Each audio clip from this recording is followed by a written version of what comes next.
Hoje eu, Gabriele Quintanilha e Júlia Ferrari vamos realizar essa apresentação que foi designada a nós por meio da docente Eunice de Souza através da disciplina de agroecologia do quinto semestre de bacharelado em agronomia do IFMT Campus Campo Novo do Parecis.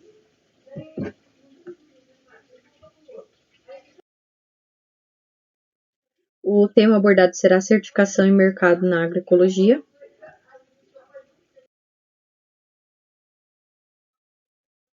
Nessa parte introdutória é necessário nós termos o conhecimento histórico sobre o assunto. Então, sabendo que o mercado atual ele é baseado na dinâmica dos preços, nas marcas e origem de seus produtos, são diretamente influenciados pela economia nacional e regional, que é onde o foco dos produtores ele se direciona principalmente para o diferencial do mercado, que é aquilo que faz com que o mesmo ele tome aquele destaque no meio a uma dimensão gigantesca de busca por cada estilo de cliente, cada gosto de cada cliente. Então, para ter uma comercialização autorizada, né, garantida e com maior custo-benefício, é necessário que ocorra essa busca por algo que realmente certifique de fato que aquele produto é feito da forma como ele diz ser. Então, mediante isso, foi debatido em janeiro de 2001 a forma como esse mercado está ofertando esse tipo de produto, né? E com a quantidade crescente de produtos sendo disponibilizados no mercado no momento e um consumo estável, não crescente da época, surge a queda na precificação de diversos setores produtivos. E a fim de driblar esse problema, alguns países da União Europeia e os Estados Unidos eles optaram por ofertar subsídios agrícolas para seus produtores, forçando assim que o valor dessa mercadoria reduza para o mercado interno. E isso também acabou contribuindo para que os produtos agropecuários eles possam ser exportados com mais facilidade, né? E os países eles começaram a se preocupar com as políticas de incentivo ao aumento da produção agropecuária.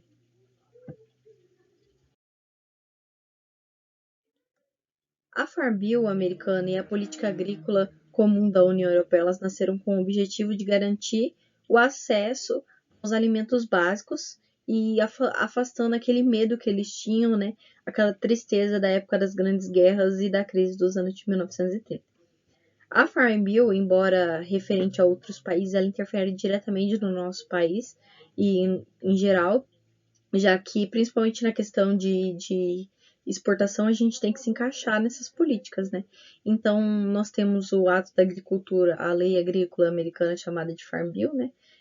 Que é um artigo que conta com 950 páginas, que tem várias dessas políticas, que vão desde programas a subsídios de commodities, assistência à nutrição e programas lácteos, organizações agrícolas como American Farm Bureau, National Farms da União e muitas outras organizações específicas de commodities aprovam esse conjunto de leis. Então, esse ato de agricultura, ele contribui bastante e ele é muito importante para a economia e para a redução de déficits, né, de reformas políticas significativas, e ele ainda fornece uma rede de segurança não somente para a produção de alimentos e fibras americanas, como também para garantir que exista uma quantidade suficiente de alimento para esse país. Algumas dessas leis elas passaram por uma série de atualizações em 2014 e eu trouxe aqui alguns exemplos dessas atuais para vermos como é em teoria. Então, temos aqui que esse ato ele revoga os pagamentos diretos e limita os produtores a ferramentas de controle de risco que oferecem proteção quando sofrem perdas significantes. Então, esse foi uma questão que entrou em bastante discussão entre os produtores, porque muitos não gostaram de algumas coisas que foram aplicadas. Ele fornece um seguro agrícola, que é uma parceria público-privada bem sucedida que garante que esses produtores eles investam no seu próprio controle de risco, fornece reformas históricas à política leiteira e acaba revogando, assim, alguns programas que foram desatualizados e não foram efetivos, né? E oferece a esses produtores um programa novo, voluntário, né? De proteção das margens, sem impor aqueles controles de oferta pelo governo. Ele estabelece um piloto, né, de bônus alimentar em 10 estados para garantir que eles se envolvam em programas obrigatórios de trabalho, garante que imigrantes ilegais, ganhadores na loteria, estudantes universitários tradicionais e pessoas falecidas não recebam esses benefícios de bônus alimentícios, já que não é algo assim necessário, né?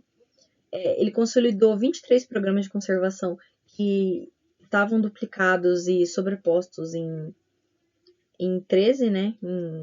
Em 13. Ele criou um subcomitê, né, que é permanente dentro do Conselho Consultivo de Ciência e Agência de Proteção Ambiental, o EPA, que ele basicamente serve para conduzir revisões das ações do EPA e que impactariam de forma negativa na agricultura. Ele também melhora a coordenação entre os departamentos de agricultura dos estados e o serviço de pesca e vida silvestre.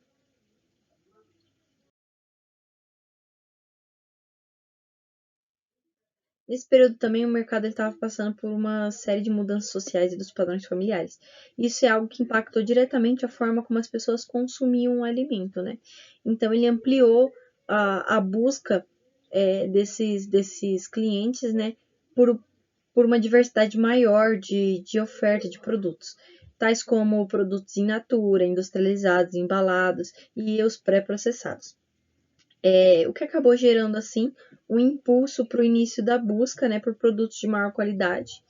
E com o passar do tempo, surge então automaticamente a exigência de selos, né, que comprovassem de fato essa qualificação. Já nos anos 50, iniciou-se com a indústria química alguns pontos de controle, com Harsh Analysis and Clinical Control Point, a HACCP, que é onde surge o comecinho, assim, das seguranças, né, com os projetos de energia nuclear, que era baseado no sistema de análise de falhas, formas e efeitos. Logo em seguida, na década de 70, puxa um gancho para a questão de impactos ambientais, né, que acaba trabalhando em conjunto com a produção dos alimentos, que até então não estava sendo, tendo então essa atenção, né, na produção, pensando nos impactos ambientais que poderiam ser minimizados, a fim de perdurar assim os recursos limitados e essenciais para o mantimento e a melhoria na qualidade de vida, né, essa perduração nas produções agrícolas, que hoje é aquilo que é base para a ciência da agroecologia de fato.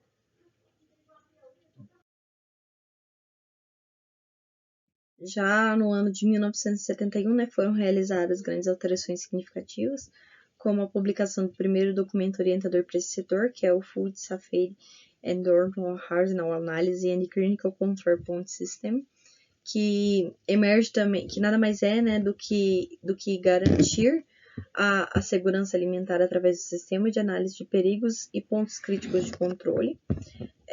Também surgem as atividades de trabalho em grupo, né, para o controle integrado de pragas em pequenos terrenos, que eram geralmente destinados ao controle de cultivos, legumes e frutas, que é o huertos, né, decorrentes ao mau controle no uso de produtos químicos e no controle de pragas e doenças.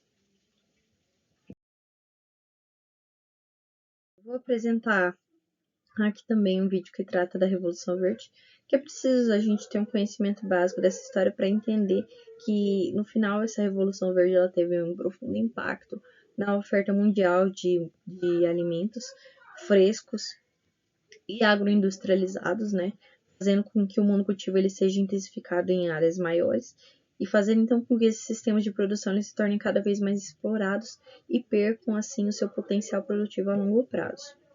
Então, vou passar aqui.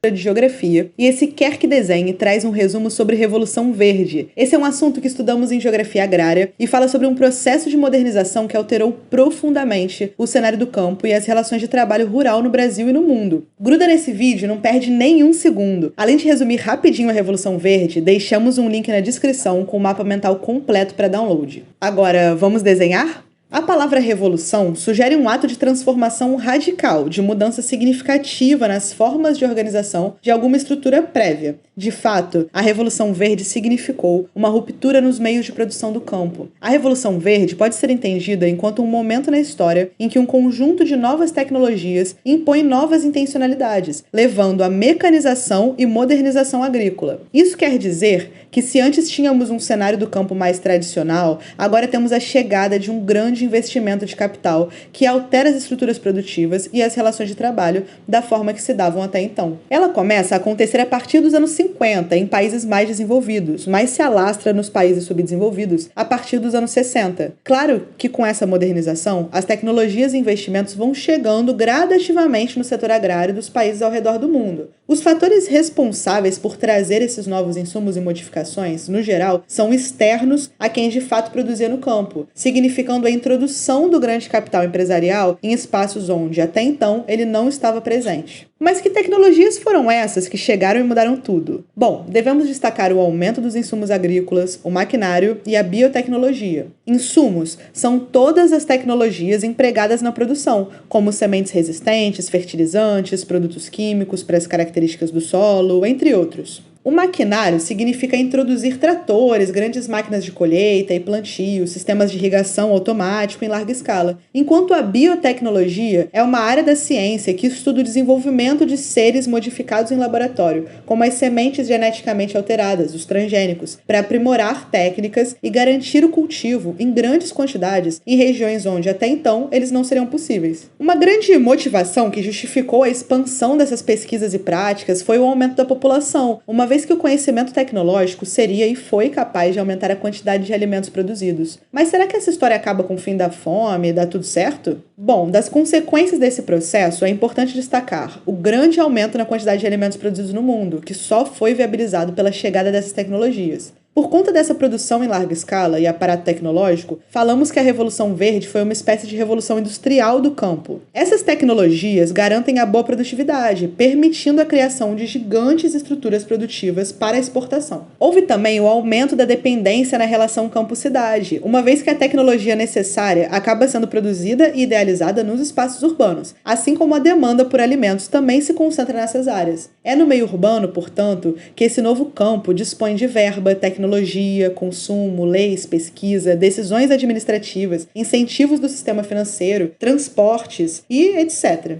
Outra consequência importante é a elitização do acesso à terra. Isso acontece porque com a chegada de novas tecnologias, há menor demanda por quantidade de mão de obra, uma vez que grande parte do serviço braçal é substituído pelo maquinário. O perfil da mão de obra para o trabalho rural passa a ser bem qualificada para pensar e lidar com as novas tecnologias. Outro ponto é que os pequenos produtores não foram diretamente incluídos ao acesso tecnológico, ficando impossível competir com essa nova estrutura produtiva. Essa competição levou muitos pequenos produtores à falência ou a vender seus pedaços de terra a esses novos agentes. O grande desemprego, portanto, levou a uma onda de êxodo rural, isto é, a saída do trabalhador rural para os centros urbanos em busca de emprego. Percebe a mudança do perfil do campo? Uma paisagem tipicamente rural hoje é muito diferente do que há anos atrás. Essa mudança de perfil do trabalhador rural e das formas de produção cria também o que chamamos de novas ruralidades. Logo, esse modelo vai gerar também um aumento da concentração fundiária que já era histórica e grave no nosso país. Obviamente, com essa grande estrutura produtiva, a produção de alimentos torna-se em larguíssima escala. Para plantar essas monoculturas, demanda-se enormes porções de terra, gerando uma quantidade de alimentos que pode e visa atingir os mercados internacionais. Nesse cenário de exclusão, podemos perceber que não é apenas o aumento da quantidade de alimentos produzidos que garantirá o fim da fome no mundo, uma vez que o acesso aos alimentos segue sendo regulado pelo acesso à renda. Os impactos ambientais nesse modelo são crescentes. O desmatamento de percentuais assustadores dos biomas, aumento gigantesco do uso de recursos hídricos e, consequentemente, conflitos por água, compactação do solo pelo peso dos tratores e maquinários, poluição e mortes por agrotóxicos. Aliás, falando em morte por agrotóxicos, você já deve ter visto na TV essa história de transgênicos e agrotóxicos. Será que comer transgênico faz mal à saúde? Olha, entende-se por transgênico as sementes geneticamente modificadas. Pode-se dizer que são muito antigas as técnicas de selecionar espécies geneticamente mais fortes ou até cruzar plantas com características desejadas pelo homem para o consumo. Porém, os transgênicos passam a ser característica da Revolução Verde, uma vez que contam com a alta tecnologia molecular. A genética das sementes são desenvolvidas e patenteadas por empresas. Lembra que a ideia era produzir em larga escala, certo? Para produzir muito, subentende-se uma estrutura produtiva concentrada, no sentido de enormes pedaços de terra para o mesmo cultivo. Subentende-se também que, para garantir a produtividade, plantarei os transgênicos, as sementes com garantias de sucesso, que se adaptam ao solo, em biomas diversos e não típicos, e que não dependem muito de fatores climáticos naturais para acontecer. Daí as monoculturas, enormes porções de terra com o mesmo gênero agrícola cultivado. Agora, eu vou pedir licença para a biologia mais uma vez. Vamos pensar. Quanto maior a disponibilidade de recursos alimentares, a população que consome esse recurso tende a crescer, certo? Se estamos plantando um único gênero agrícola em larga escala, as monoculturas, um inseto que se alimenta daquela planta tenderá também a se multiplicar. É o que chamamos de pragas. É inerente à lógica das monoculturas a ideia das pragas. Para conter as pragas pertencentes a esse modelo produtivo, realiza-se uma verdadeira venda casada. Vende-se a semente transgênica junto com o agrotóxico que aquela planta será resistente. Repare que eu falei que aquela planta é resistente ao agrotóxico. Não falei você, não falei o trabalhador rural, não falei os animais e nem as outras plantas. Existem muitos estudos que associam crescentes índices de suicídio do trabalhador rural ao trabalho direto com os agrotóxicos. Deste modo, tenha em mente que o debate para a saúde se concentra mais na ingestão de agrotóxicos e na poluição hídrica e no que eles podem causar, do que sobre a ingestão de uma semente que teve sua genética modificada em si. Para se ter uma noção, a Abrasco divulgou em 2017 que estima-se que cada brasileiro tenha ingerido, em média, 7 litros de agrotóxico por ano. Bom, essa nova estrutura produtiva, esse novo campo agroindustrial, possui uma forma de organização. Ele será dividido em etapas distintas em suas áreas de atuação e resultados. É importante ter em mente que essa revolução passa a mobilizar a economia em diferentes frentes. A nova estrutura produtiva do campo é chamada de CAI, Complexo Agroindustrial, ou agroindústria, que consiste em 3 etapas principais. A primeira é a indústria de insumos. Ela é tudo o que é necessário para desenvolver atividade agrícola, como maquinário, irrigação, adubação, correção do solo, agrotóxicos e os organismos geneticamente modificados, os OGMs. Tem a parte da agricultura e pecuária, que se refere às atividades típicas do campo, como a plantação e a criação de animais. O Brasil se destaca muito nos dois, tanto na agricultura quanto na pecuária, pois investe em tecnologia e pesquisa. E também temos a indústria de beneficiamento, que consiste na adaptação dos produtos agrícolas para os moldes do mercado, ou seja, a etapa final não é mais a colheita agrícola. Cabe destacar que o beneficiamento agrega valor ao produto. Um exemplo é a própria soja, tão produzida pelo Brasil, que serve como matéria-prima para uma indústria de alimentos mais complexa em diversos ramos. E por fim, vamos relembrar que a expansão da fronteira agrícola no Brasil se deu do sul para o centro-oeste e hoje atinge ao norte do Brasil, sendo um importante vetor para o desmatamento da Amazônia. Do sul para o centro-oeste, essa chegada se deu a partir do estímulo do governo, que beneficiou uma elite imobiliária, sobretudo da região sul do Brasil, com a missão de colonizar e levar a agroeconomia para o centro-oeste, considerado até então vazio em termos de investimento prévio, a ser ocupado em troca de terra. Um grande polo do agronegócio que, em primazia, recebeu grande investimento na Revolução Verde, que também merece destaque, foi Ribeirão Preto. E por aqui acaba o nosso Quer Que Desenhe sobre Revolução Verde. Mas antes de sair, não esquece de quadra de geografia e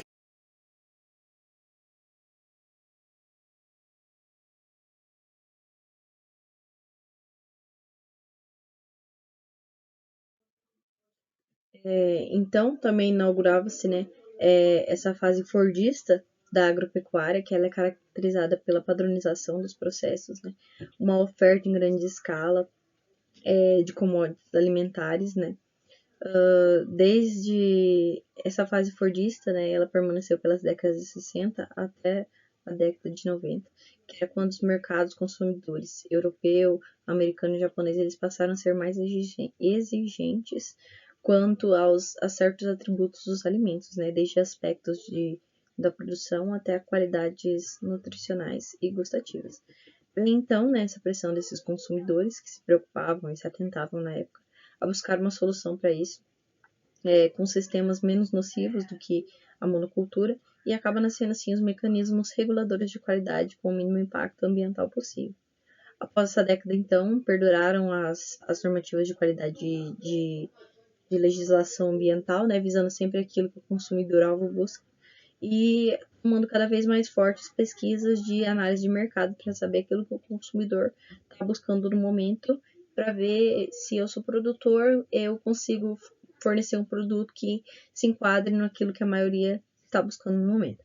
Com isso, a gente vê uma crescente na produção dos rótulos de intensificação, de identificação dos produtos, né, que precisam de uma certa certificação para serem comercializados, porque o consumidor ele não consegue diferenciar o produto orgânico ou um fair trade de um convencional só por suas características físicas. Então, as certificadoras elas garantem, após um processo de análise e visitas agendadas, que a produção ela segue então aquelas práticas estipuladas por cada tipo de selo diferente. E essa certificação ela é um custo a mais para esses produtores, mas eles podem ser muito bem recompensados depois pela venda com os preços mais altos do que aqueles obtidos por meio de alimentos convencionais. Em especial, a gente tem os orgânicos, né? Que acabou gerando uma tendência para aqueles chamados produtos verdes, né? Ou produtos ambientalmente corretos.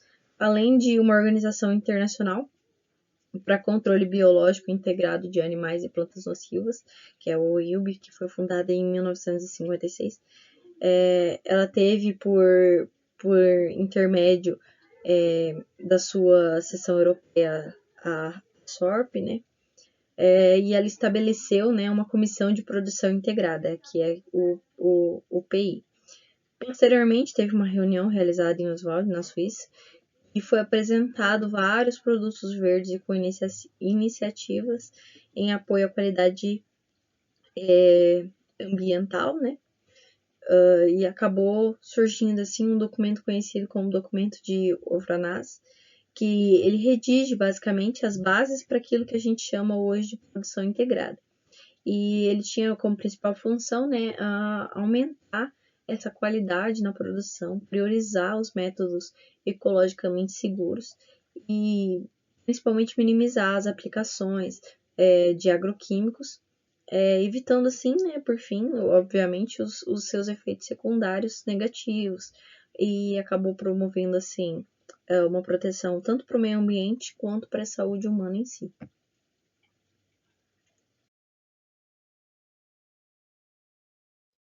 Temos, portanto, então, que os certificados eles são documentos que autenticam essa dedicação e excelência na produção, tendo conjunto de técnicas que promovem a base da agroecologia e seus objetivos, que é a produção do uso e conservação dos recursos naturais e mantimento, conhecimento e tecnologias, comercialização e consumo. Tem sempre assim uma série de fatores, não é apenas uma coisa, são várias práticas, várias técnicas que acabam se unindo e criando assim, respeitando então esses critérios de sustentabilidade, né, com gestão de práticas boas práticas agrícolas, uma conservação maior dos recursos naturais, da qualidade de vida, tanto dos colaboradores quanto das comunidades envolvidas. E falando em comunidades, eu trouxe aqui uma reportagem onde o Daniel Lamir ele traz que a certificação agroecológica ela fornece a comercialização para a agricultura familiar camponesa e, ao mesmo tempo, esse processo de reconhecimento ele é maior que apenas uma perspectiva de renda. A conquista do selo pode ser aproveitada como um dos passos para o fortalecimento da justiça social e ambiental nos espaços rurais do país. Então, eu trago aqui um áudio, que é um podcast, né, uma reportagem gravada, é uma forma um pouco diferente de apresentação, porém é interessante que a gente pode observar como isso de fato ocorre no dia a dia e na vida de várias pessoas de forma mais humilde, né, que porvém da sua rentabilidade de forma mais simples.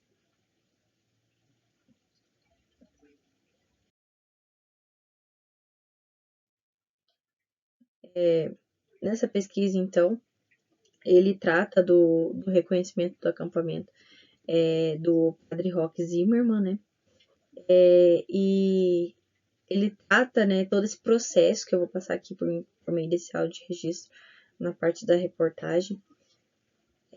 A partir daqui a gente pode ter uma perspectiva de como isso aconteceu com um grupo de pessoas de uma forma bem atual, que foi no ano de 2022 já, que essa publicação foi postada. Essa reportagem ela foi feita próximo, então, ao ano de 2021, 2020.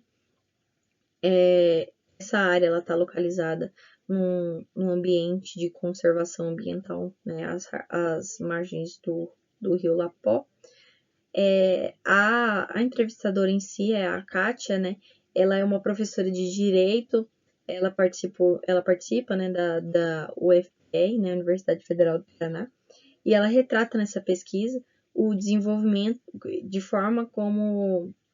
Esse aqui, no caso, foi o desenvolvimento da sua tese de doutorado, e ela trata que identificou uma definição de rumos entre a origem da proposta de exportação e as transformações que foram feitas a partir da sociedade civil organizada. Então, eu deixo aqui o áudio.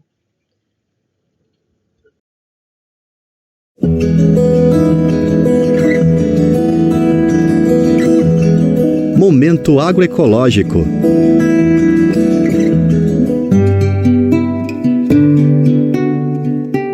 A certificação agroecológica fortalece a comercialização para a agricultura familiar e camponesa.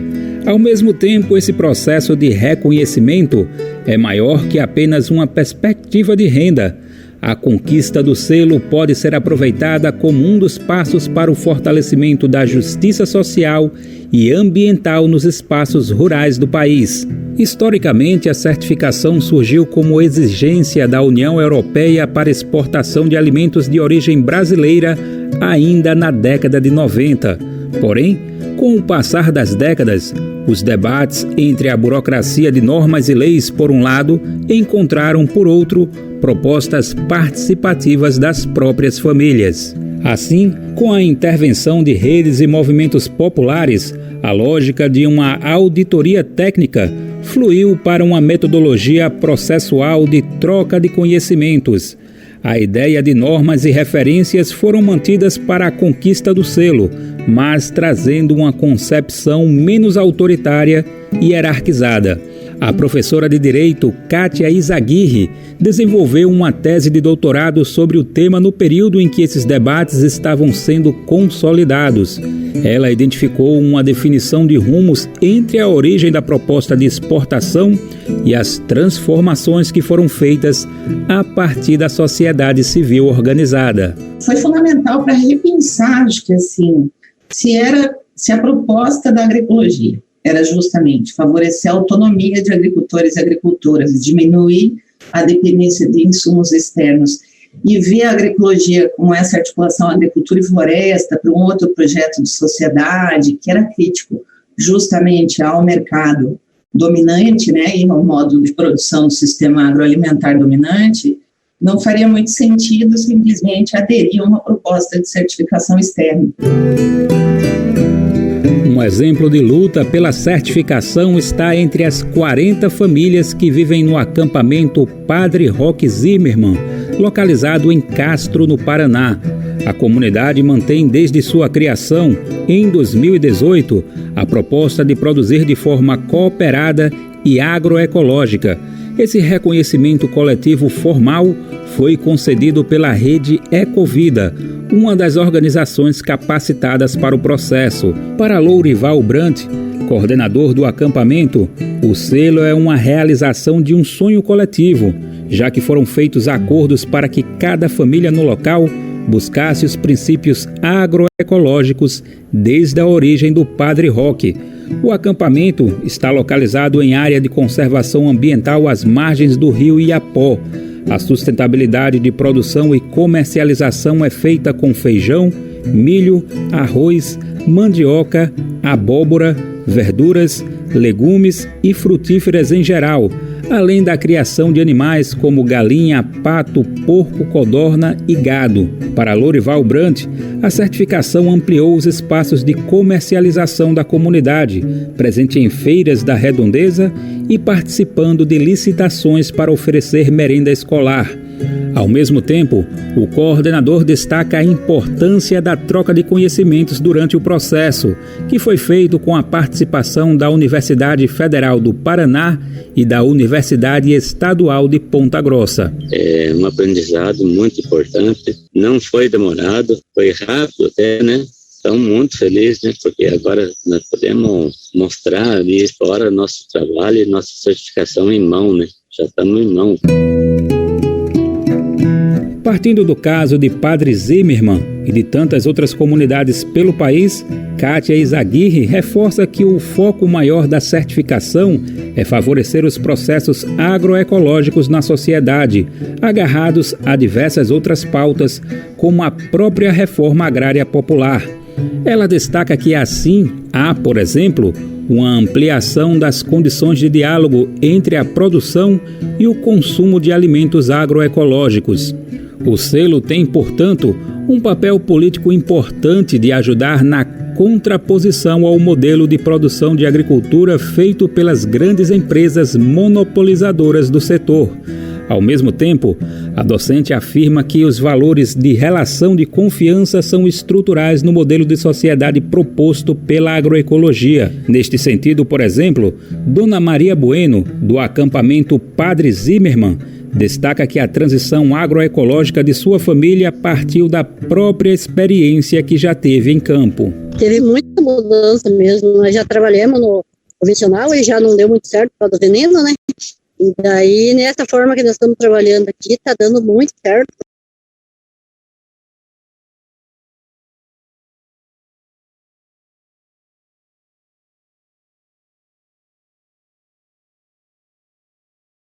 Então, selos de qualidade, né, eles são basicamente certificações que atestam esses quesitos como qualidade, procedência, correspondência às legislações vigentes, sustentabilidade, bem-estar animal, gestão, segurança e outros, dentro também dos padrões nacionais e internacionais.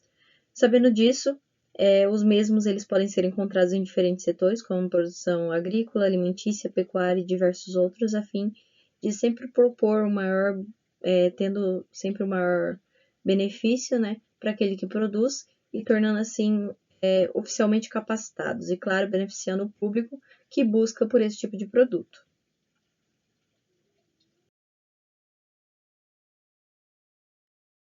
Com isso, existem diversos tipos de selos e certificações, cada um voltado para uma área diferente e cabe aos produtores conhecer as exigências, né, para então avaliar as opções que se enquadram melhor e podem trazer mais vantagem ao seu negócio. Como a certificação de produtos orgânicos, que é a que possui maior suporte, por ser a mais antiga, diferente do que muitos pensam, ela não é tão simples quanto parece, porque para obter esses selos e certificações é necessário passar por uma série de procedimentos pelo qual uma certificadora credenciada pelo Ministério da Agricultura assegura por escrito, né, determinados tipos de produto, os processos e serviços, se eles obedecem às normas práticas e as próprias adequadas, né, para a produção orgânica. E para que você consiga essa certificação da produção orgânica, é preciso que um órgão de avaliação da conformidade orgânica, conhecido como o OAC, ele reconheça essa atribuição, né?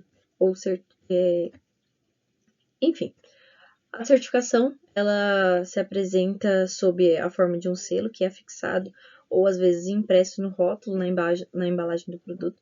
E aí cabe ao Ministério da Agricultura credenciar isso, acompanhar e fiscalizar os organismos de certificação mediante uma prévia habilitação do MAPA.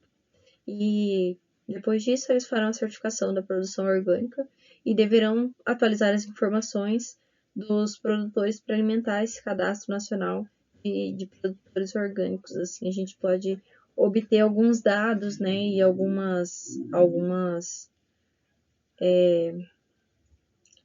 gente pode obter os gráficos, né, obter esses dados para a gente manter as informações.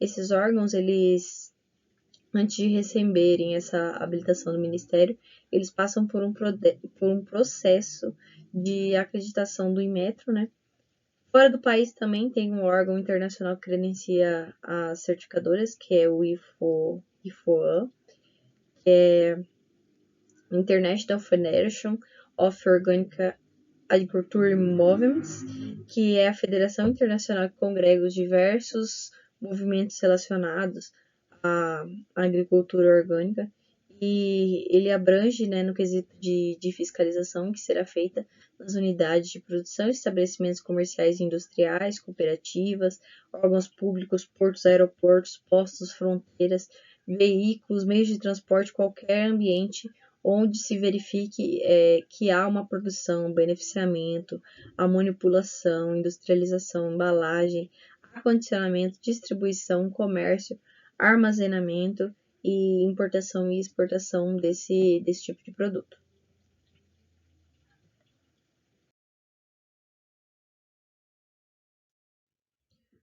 Quando houver um indício de adulteração, falsificação, fraude ou descumprimento dessa legislação, vai ser tomada as seguintes medidas, né? Vai ter uma advertência, uma autuação, a apreensão desses produtos, a retirada, né, desse produtor dos cadastros dos agricultores autorizados a trabalhar com a venda direta, a suspensão desse credenciamento, né, como organismo de avaliação. As punições, elas serão mantidas até que se cumpram as análises, vistorias, auditorias necessárias, e também poderão ser aplicadas algumas multas, né, que variam de R$100 a mais simples até R$1 milhão.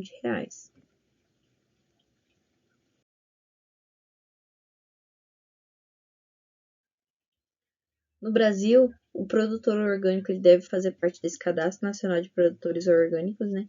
E só é possível fazer parte desse cadastro se ele tiver certificado por um dos 3 mecanismos, que é a certificação por auditoria, o CISORG, o Sistema Participativo de Garantia ou o Controle Social na venda direta. A certificação por auditoria é a concessão do selo CISORG, né, e ela é feita por uma certificadora pública ou privada credenciada no Ministério da Agricultura. Esse organismo de avaliação, ele verifica, né, se está nas conformidades, se obedece os procedimentos, os critérios reconhecidos internacionalmente, além, é claro, dos critérios e requisitos técnicos estabelecidos pela legislação brasileira, né? Já o sistema participativo de garantia, ele se caracteriza principalmente pela responsabilidade coletiva do sistema. Podem ser produtores, consumidores, técnicos, qualquer um interessado. Mas para ser legal, o sistema participativo de garantia ele tem que possuir um organismo participativo na avaliação da conformidade, que é o OPAC, que seja legalmente constituído e que vai responder pela emissão do CISORG, né? O controle social na venda direta é uma legislação que abriu uma exceção, né, na obrigatoriedade desses certificados dos produtos orgânicos para a questão da agricultura familiar. Então, ele exige apenas que tenha um credenciamento numa organização de controle social cadastrado em algum órgão fiscalizador oficial, e assim os agricultores familiares eles conseguem fazer o seu Cadastro Nacional dos Produtores Orgânicos de uma forma mais simples, sem precisar do CISORG ou do Sistema Participativo de Garantia, que precisa do CISORG.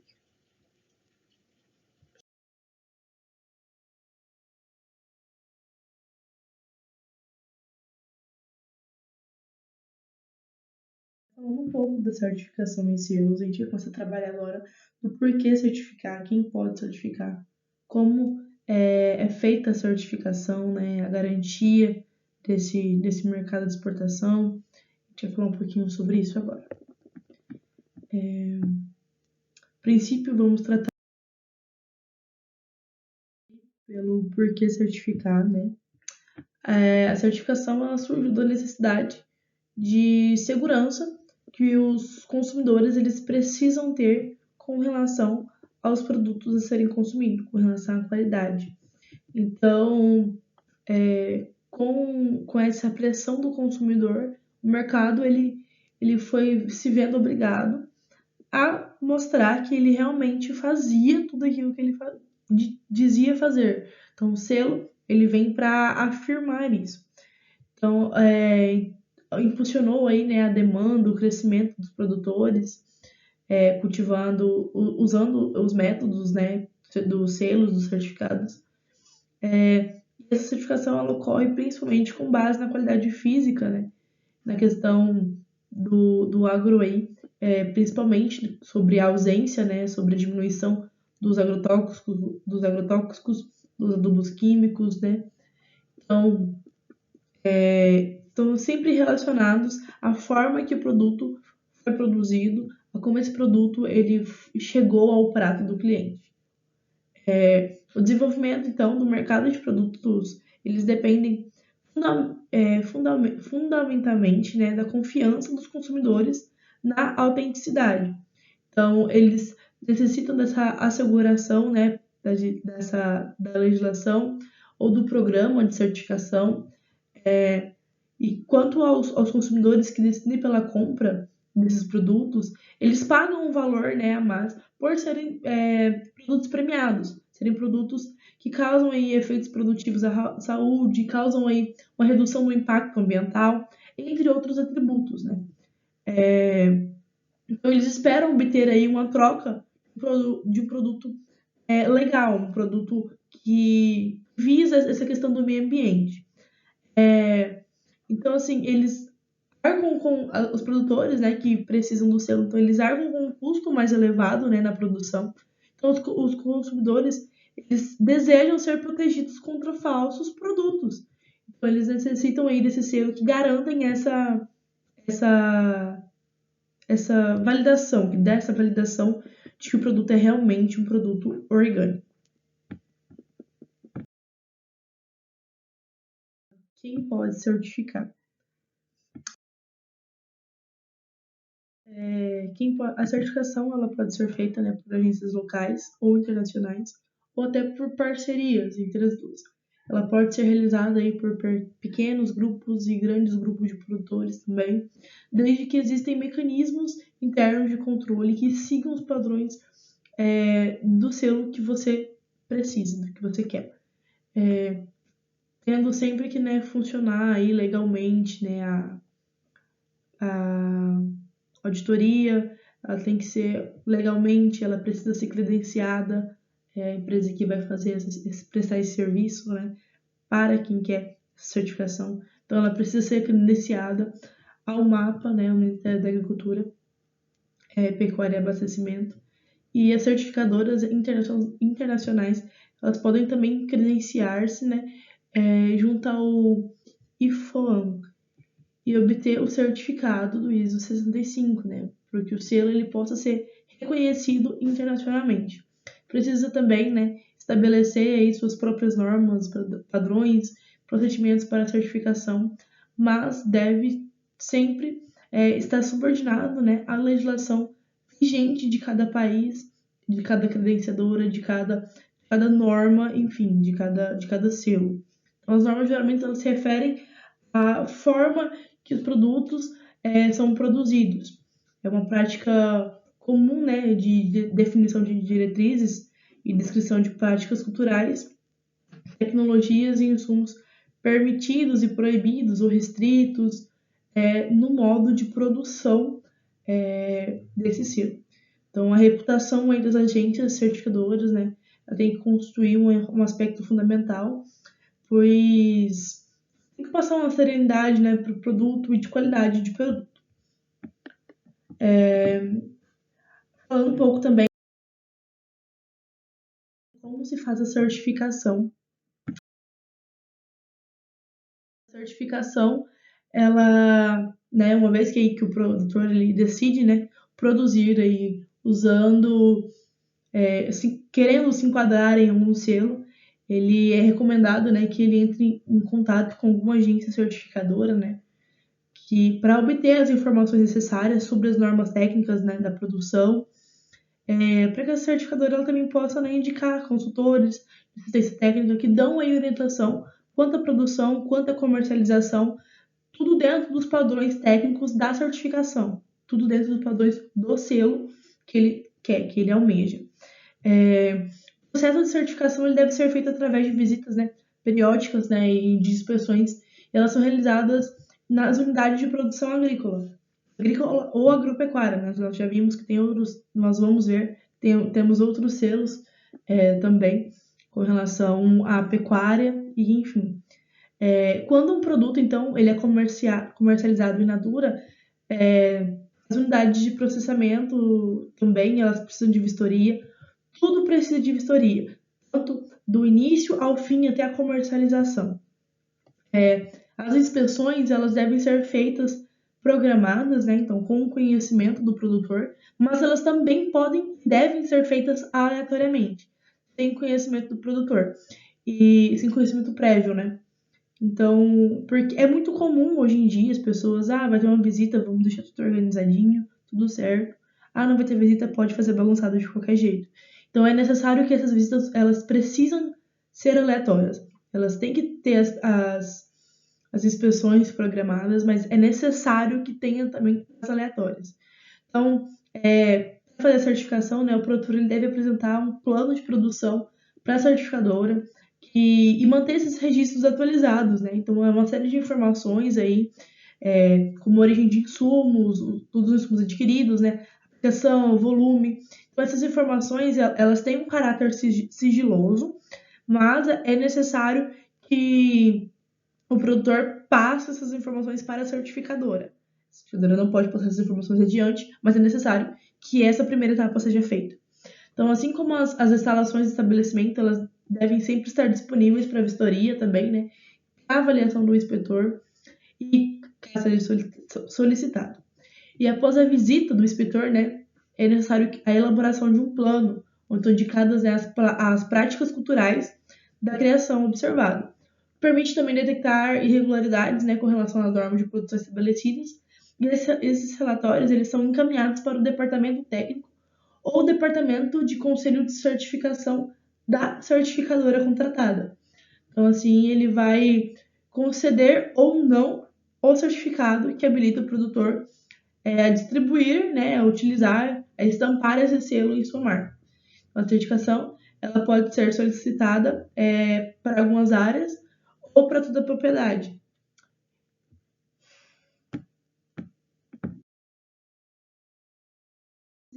De garantia de abertura do mercado de exportação. A certificação ela ajuda muito, né? Mas para exportar o produtor ou a empresa, ela tem que ter, né, antes de tudo, produto de qualidade, preço competitivo, capacidade de oferta, de uma oferta sustentável, não pode ser qualquer oferta, e tem que ser conforme os desejos dos importadores. Profissionalismo, tanto na produção, quanto na gestão, quanto nas demais etapas, né, é muito importante. Isso inclui os grupos de pequenos produtores, que com apoio, né, de consultorias e esforço próprio, eles atingem um nível de organização de qualidade que os permitem disputar o espaço com o comércio internacional. Falando agora também sobre os benefícios dos consumos orgânicos. O consumo de orgânicos ele permite um fortalecimento, né, natural da nossa saúde, bem como, né, os mecanismos de defesa do nosso organismo. Contribuímos, né, para a conservação dos recursos naturais, com a recuperação da fertilidade do solo e com a qualidade de vida do produtor e do trabalhador. Ou seja, além de consumirmos alimentos mais saborosos, ajudamos a reduzir a quantidade de agrotóxicos e adubos químicos, protegendo, né, a qualidade dos solos, da água, do ar, e enfim. A produção orgânica, então, ela ajuda a preservar a biodiversidade e ela é uma produção agrícola mais natural, ou seja, não utiliza agrotóxicos, não utiliza transgênicos, não utiliza fertilizantes sintéticos. Chegando, né,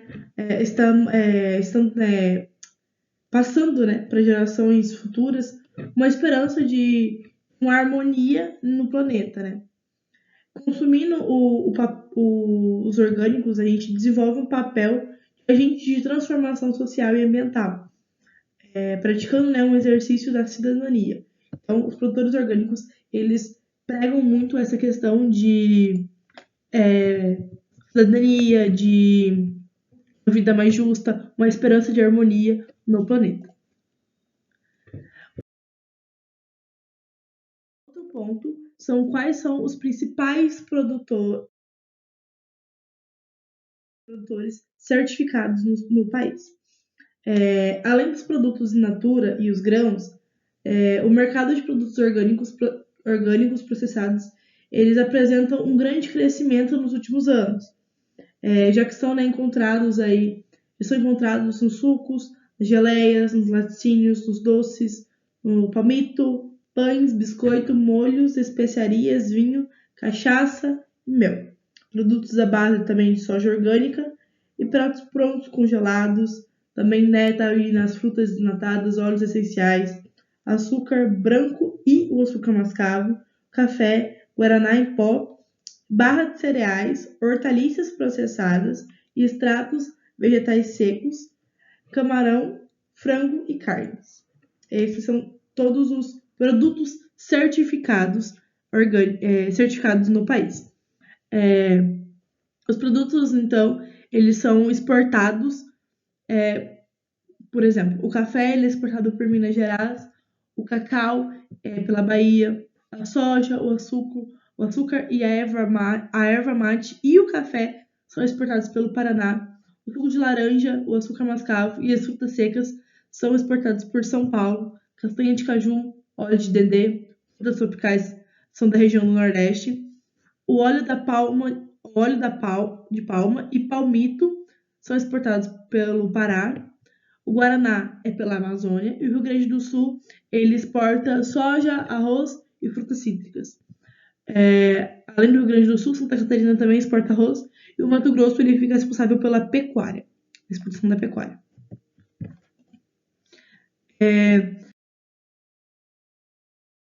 Quem são os produtores orgânicos? Os produtores orgânicos eles são divididos em dois grupos. Tem o grupo dos pequenos agricultores familiares, né, ligados sempre a associações, cooperativas e grupos de movimentos sociais, que representam 90% da atividade total dos agricultores, e também tem as empresas, que representam 10%, e elas estão ligadas sempre a iniciativas privadas. Os agricultores familiares eles são responsáveis por cerca de 70% da produção orgânica brasileira e respondem por parte da renda gerada com esses produtos. Na região sul, o sistema orgânico ele é composto, em sua maioria, por agricultura familiar, cooperativa e pequenas propriedades. Já na região central, a participação é prioritariamente, né, de grandes propriedades.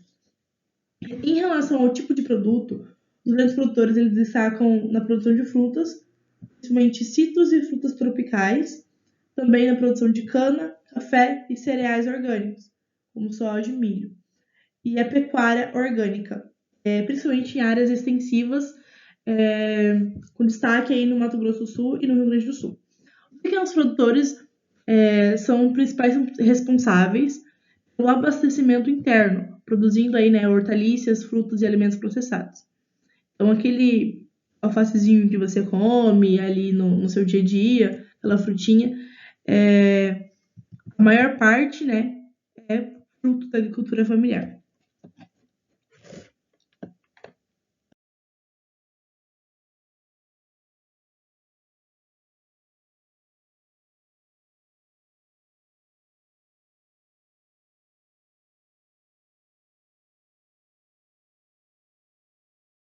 Eu vou tratar um pouquinho agora sobre os selos.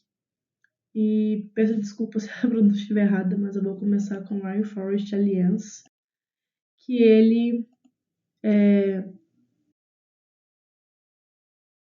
uma certificação, né, que engloba produtos agrícolas que são desenvolvidos em países tropicais. E, além disso, né, esses produtos, esse selo, esses produtos, né, agrícolas, eles precisam ter um sistema sustentável que conservem, né, a fauna e a flora da região. Além disso, né, eles têm que contar com as boas práticas agrícolas e a condição de trabalho e moradia, respeitando o indivíduo. Então, esse selo, ele promove a responsabilidade ambiental, né, a igualdade social, a viabilidade econômica, né, para as comunidades agrícolas, e esse selo, ele tem que garantir o meio, né, dos trabalhadores agrícolas, das famílias, das comunidades. Além disso, ele previne o desmatamento, né? Então, se eu tenho uma área, eu quero esse selo, mas eu pratico o desmatamento. Não é possível conter esse selo.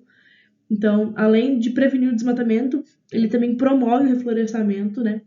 Protege a biodiversidade, né? Como eu tinha falado antes, sobre essa questão de conservação de fauna e flora. Além disso, ele também tem uma pauta sobre mitigar as consequências das mudanças climáticas.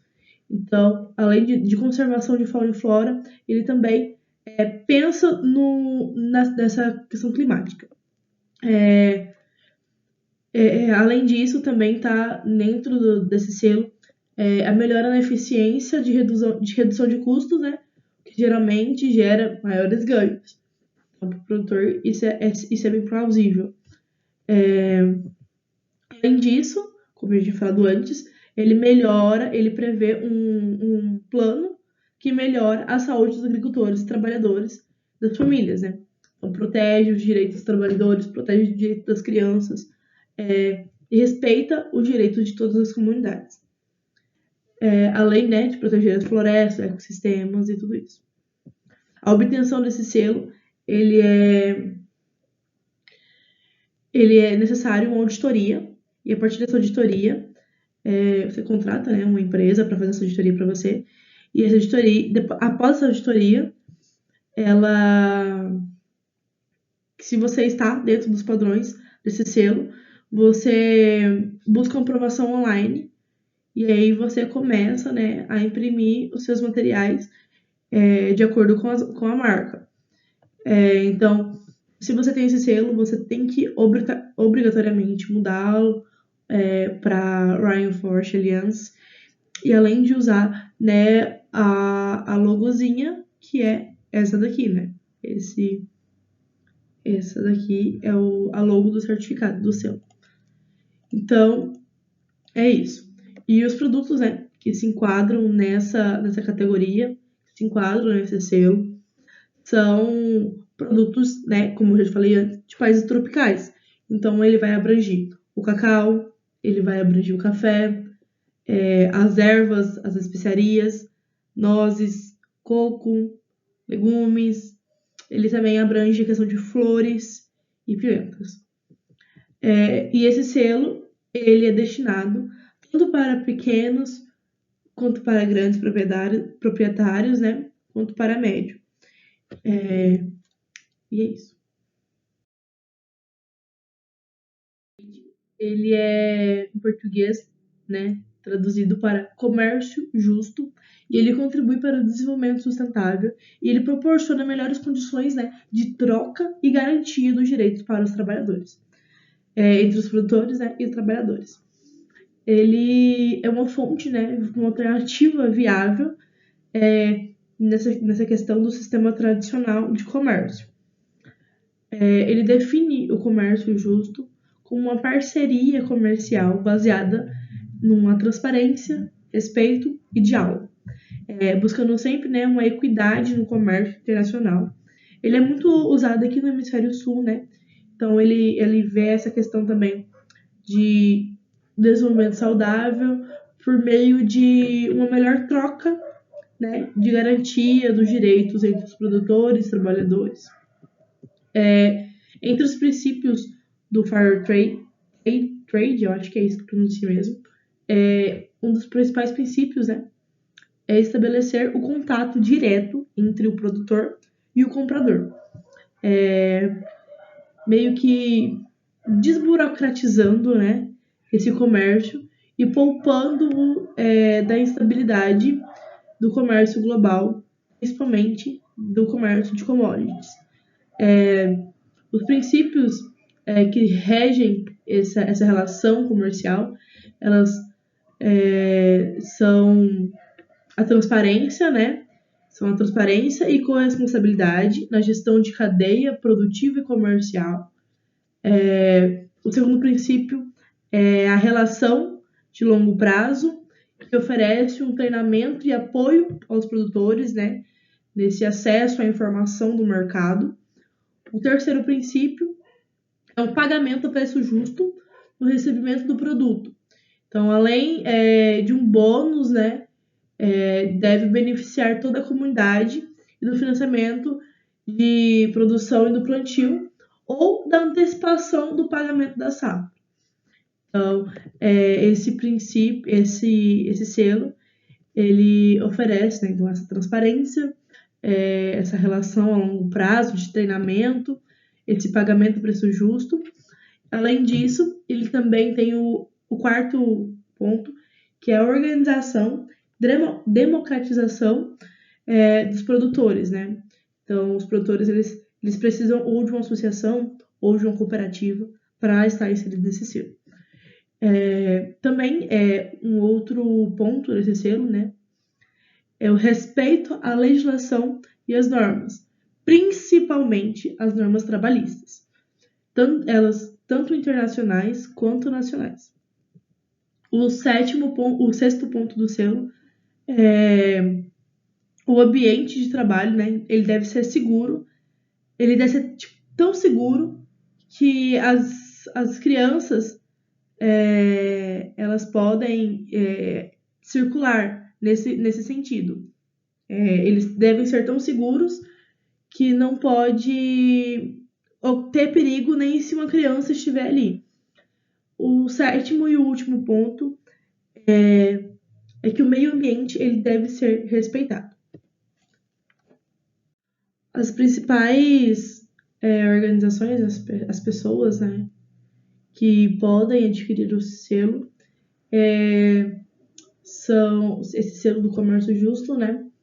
São os produtores, os importadores e os licenciados. Dentro desses três, os importadores, eles não cuidam, né, somente da importação, mas eles também cuidam da distribuição para as lojas. Muitas lojas, elas mantêm, além da loja física, né, sites, né, que ajudam a promover todo esse movimento desse selo.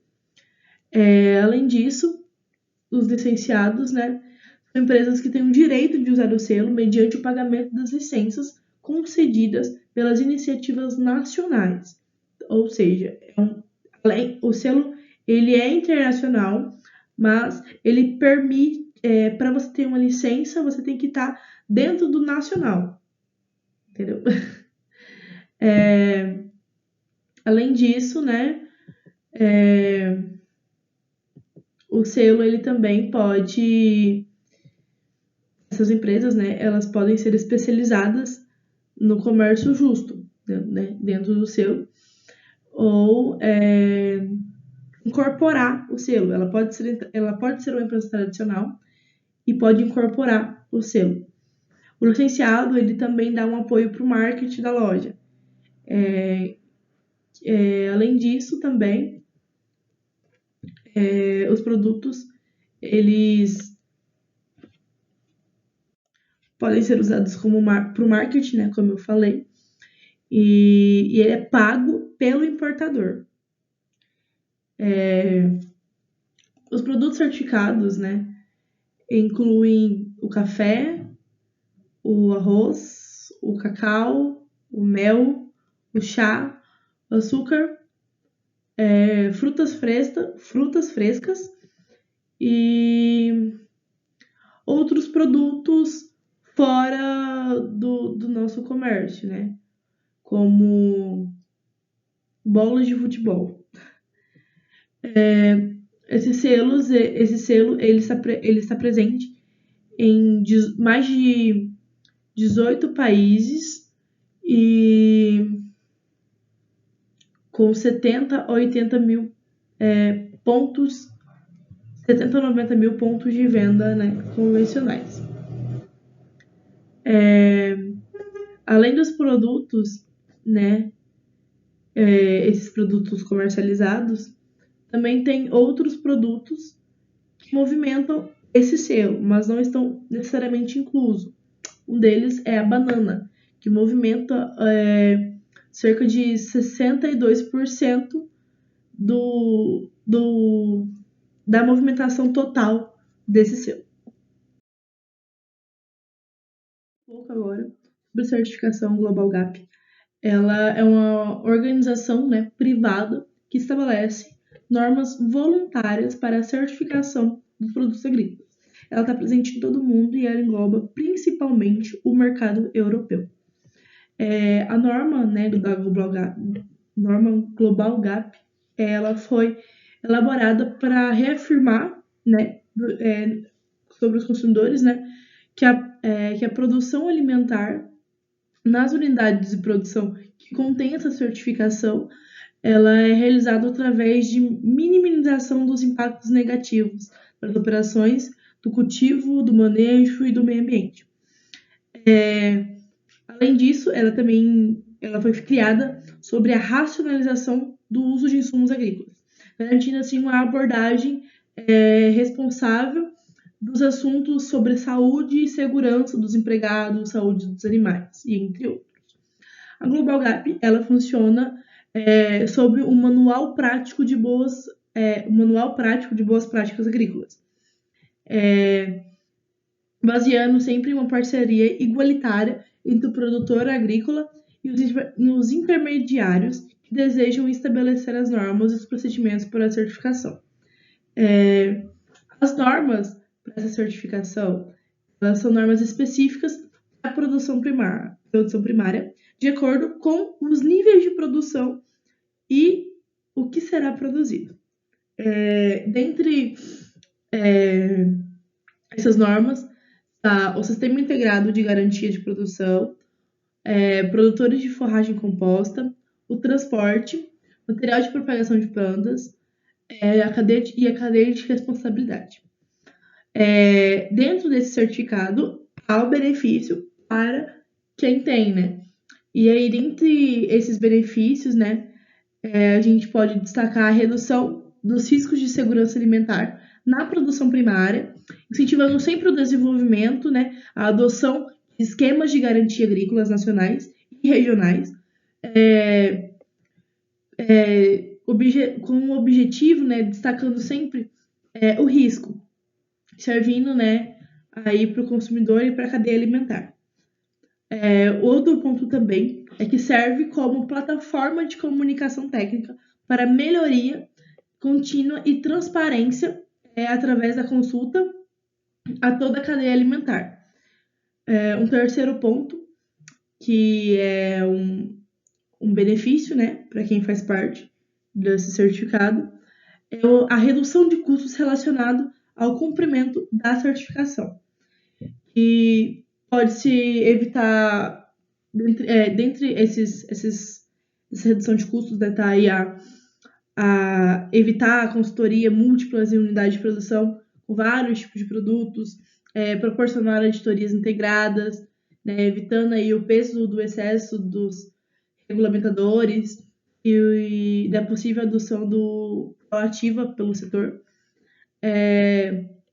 Também pode ser utilizado uma harmonização global que permite atuar num ambiente que todos os envolvidos cumprem as mesmas regras sem a condição e tem condições semelhantes. Voltando a falar das normas, né,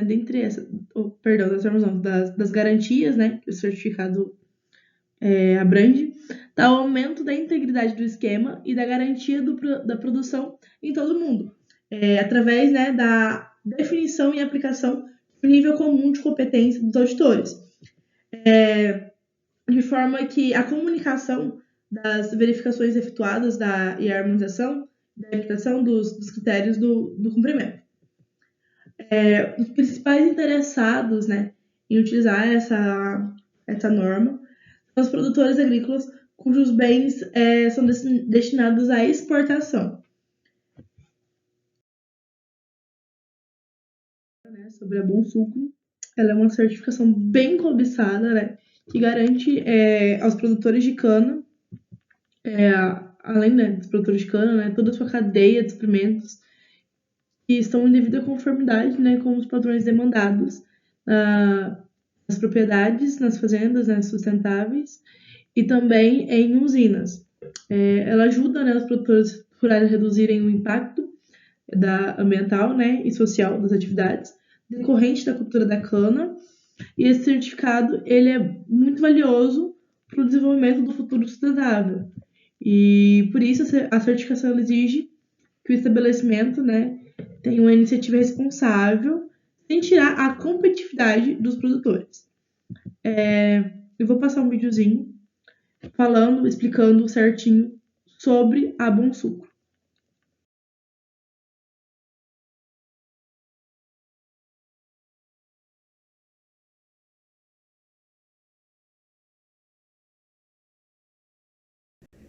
Pensar em certificação já traz uma impressão de que é um assunto muito complexo e difícil de ser feito.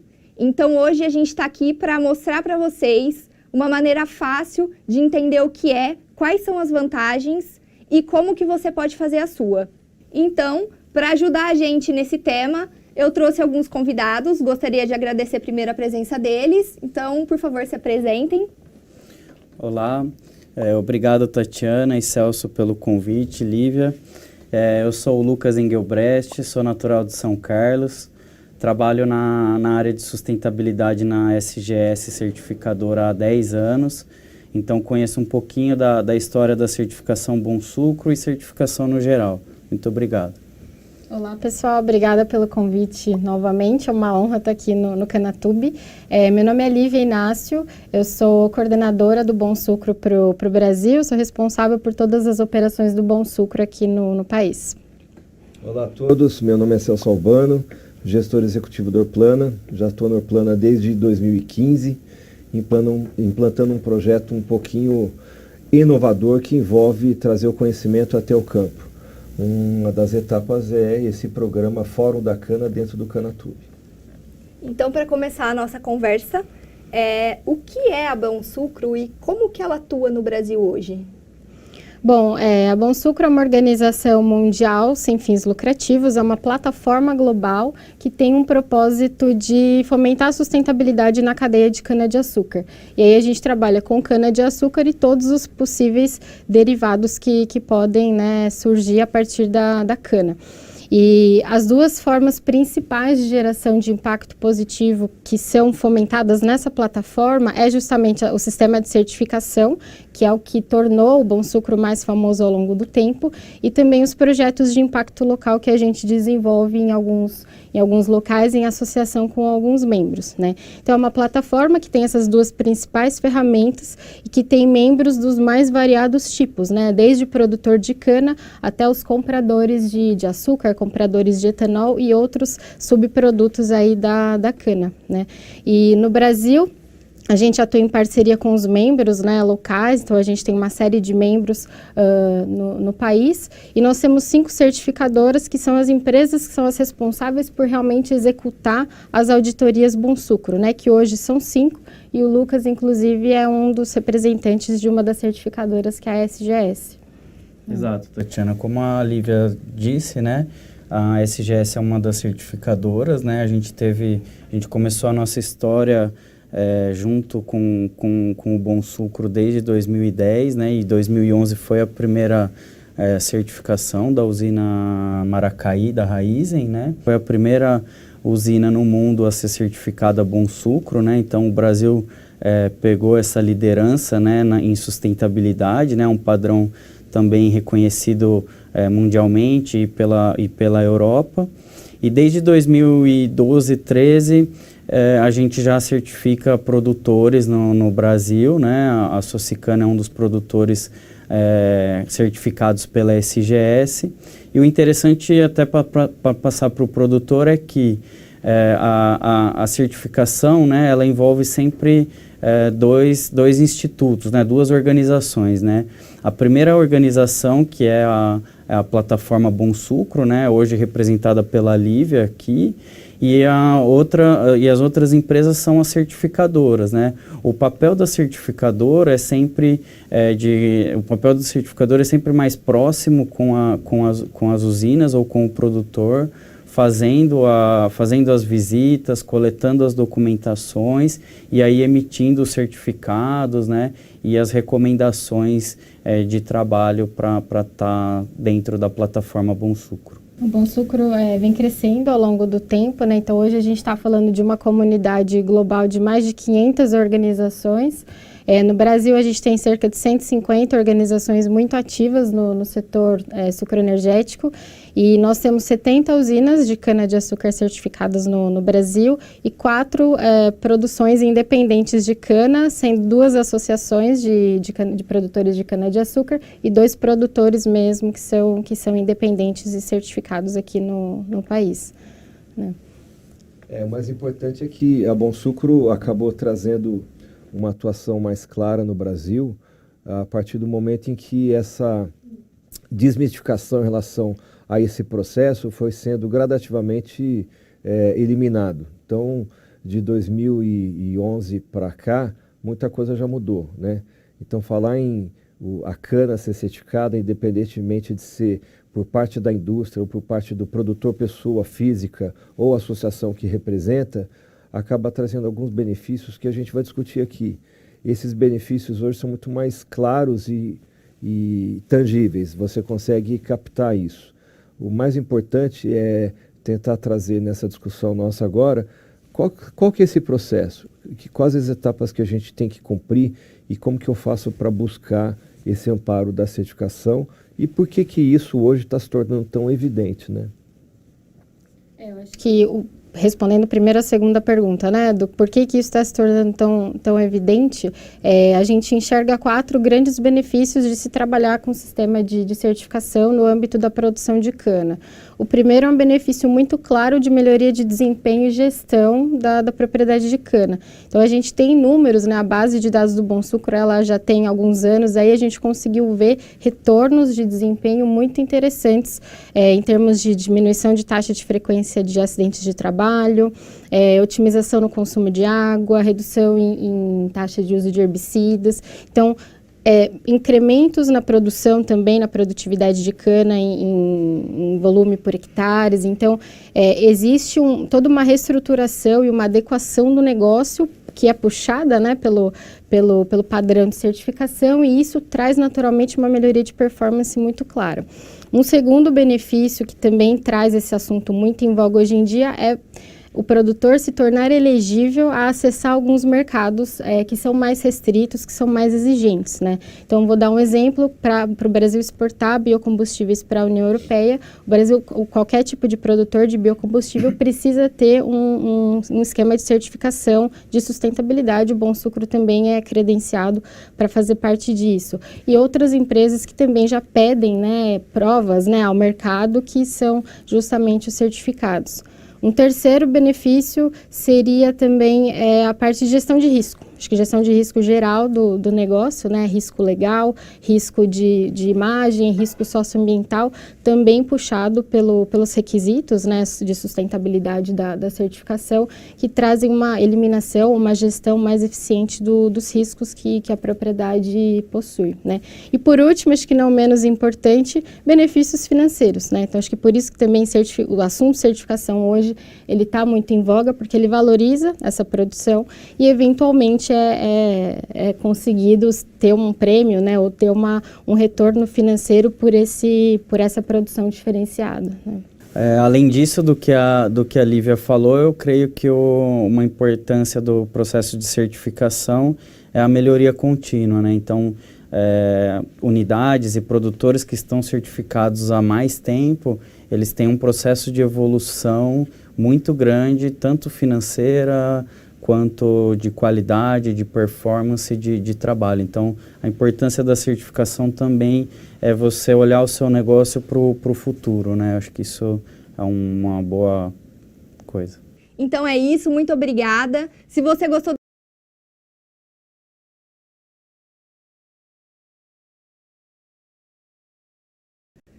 pensar em certificação já traz uma impressão de que sobre a UTZ Certified, ela é excelente, né, para assegurar qualidade de produção, englobando todos os elos da cadeia. O código de conduta da certificação ela envolve questões relacionadas à segurança alimentar, à preservação do meio ambiente e os impactos socioeconômicos. Ela é conhecida pela acessibilidade, uma vez que não exige um grande investimento financeiro, ainda garante uma boa economia para o produtor, para que ela reorganiza a cadeia produtiva. Então, assim, desse modo, né, essa certificação ela é excelente para rearranjar os processos e demonstrar o desperdício na hora de realizar o gasto com a propriedade.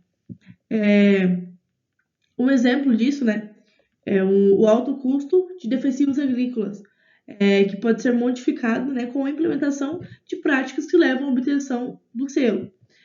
Para garantir esse selo na propriedade, você deve tomar iniciativas que adequem às normas específicas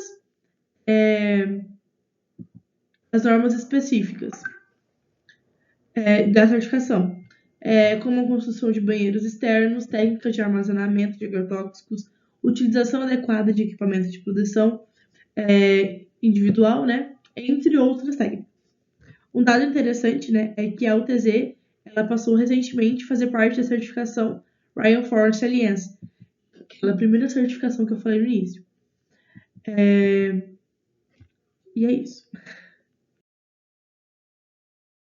Vamos agora um pouco, né, sobre a norma ISO 14001. Ela é uma norma, né, que permite que as empresas elas demonstram um compromisso assumido com a proteção ambiental através da gestão de riscos ambientais associado à atividade desenvolvida. As normas ISO, né, elas reconhecem a necessidade de normalização das ferramentas de gestão no domínio ambiental, sendo que essa ISO, a ISO 14001, é uma norma de referência para a implementação de sistema de gestão ambiental, sistema SGA, que especifica os requisitos auditáveis para efeitos da certificação.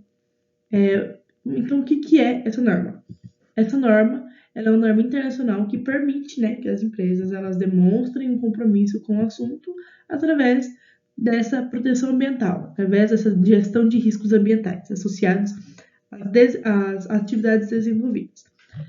Ao assumir, né, essa responsabilidade ambiental e essa redução de impacto ambiental devido à sua atividade, é projetada, né, reforçada a imagem do comércio sustentável para a empresa. A ISO 14000, ela auxilia, então, 14001, ela auxilia, então, na identificação e gestão de riscos ambientais associados aos processos internos das atividades desenvolvidas pela organização. Essa norma ela identifica, então, os requisitos, né, para uma gestão eficaz, dos riscos, né, considerando a prevenção e a proteção ao meio ambiente. Tudo sempre, né, dentro da conformidade legal e das necessidades socioeconômicas. A certificação SGA, que é referência, né, que a ISO ela se refere, constitui, né, uma ferramenta essencial para as empresas ou para as organizações, né, que pretendem ganhar aí uma confiança da parte dos clientes. Aquele famoso marketing verde está dentro dessa ISO 14001. Então, ela oferece, né, essa confiança, né, a mais para os clientes, para os colaboradores, para a comunidade, para a sociedade. E esse voto de confiança, né, ele provém da demonstração voluntária do compromisso com a melhoria contínua do desenvolvimento ambiental. Então para que serve, né, a ISO 14001? Então, ela assenta, né, na metodologia do ciclo, né?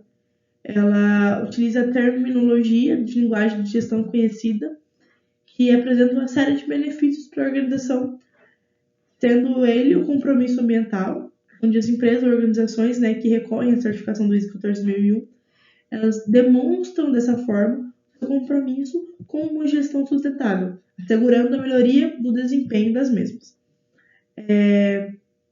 Além da incorporação de questões ambientais, né, na gestão, e o aumento do envolvimento de gestão do topo dos colaboradores na gestão ambiental, possibilitando, né, a concretização de objetivos. Além disso, também tem a melhoria de performance, que é uma junção, né, uma conformidade da ISO 14001, que permite a melhoria e otimização da gestão de recursos através do uso racional dos mesmos. Então, desse modo, né, reduz a probabilidade de ocorrência de riscos ambientais, como, por exemplo, emissões ou derrames de algum insumo. Com a melhoria e a eficiência desses processos, né, reduzidos os custos, então a gestão ela se torna deficiente em multas e seguros e essas coisas, beneficiando, né, a redução do consumo. O outro ponto também é a gestão de reputação da empresa. Como eu falei antes, o ISO 14001 ele meio que promove o marketing verde. Então, ao demonstrar, né, elevados níveis de conformidade ambiental, reduzindo os riscos, consequências, penalidades e organizações, elas comprovam os seus valores e o seu compromisso ambiental. As vantagens competitivas provenientes da melhoria da imagem refletem não só no nível do mercado externo, mas também no mercado interno. E ela sempre pensa nessa motivação dos colaboradores. Agora sobre o carbono neutro, né? Então, o que é o carbono neutro? A carne carbono neutro, ela é uma marca, né, uma marca conceito, desenvolvida, né, exclusivamente pela Embrapa, né, sendo que ela é uma marca comercial embasada aí nas pesquisas científicas da instituição, né, da instituição. Segundo o Embrapa, né, o conceito de carne carbono neutro, ele visa testar que a carne bovina, ela é produzida em sistemas específicos de integração, por meio de uso de protocolo que possibilitam o processo de certificação. O principal objetivo, né, então, ele é garantir que os animais que dão origem a produtos que tiveram emissão de metano, eles sejam compensados, né, durante aí o processo de crescimento das árvores dentro do sistema. E aí a gente tem uma fala do pessoal da Embrapa, que eles falam que é o seguinte, que essa é uma carne cujo processo de produção possibilita a neutralização das emissões de carbono emitidas na criação do gado, por meio de integração de árvores e pastagens. Então, assim, a gente vale ressaltar que todo o desenvolvimento, né, do protocolo de carne carbono neutro é da Embrapa, e o produto ele precisa ser protocolado e descrito pela instituição para que depois ele possa ser certificado por uma empresa terceirizada, né, de auditoria. E é isso.